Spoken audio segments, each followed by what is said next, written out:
सदा शिवलिङ्गं देवमुनि प्रवराचितलिङ्गं कामदहन करुणाकरलिङ्गं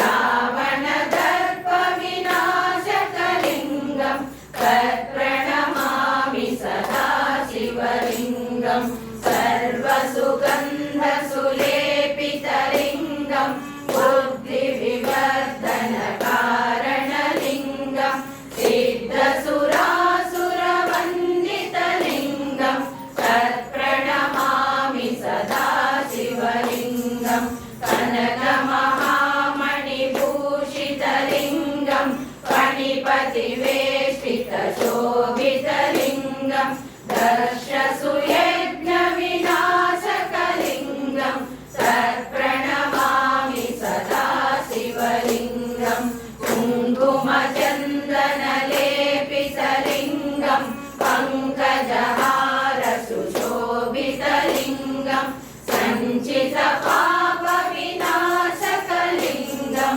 तत्प्रणमामि सदा शिवलिङ्गं देवगणाचितसेवितलिङ्गं भावये भक्तिविरेवचलिङ्गं दिनकरकोटिप्रभाकरलिङ्गं तत्प्रणमामि सदा शिवलिङ्गम्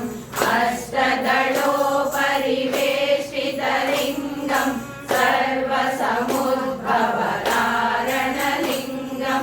अष्टदरिद्रविनाशकलिङ्गं तत्प्रणमामि सदा शिवलिङ्गं सुरगुरु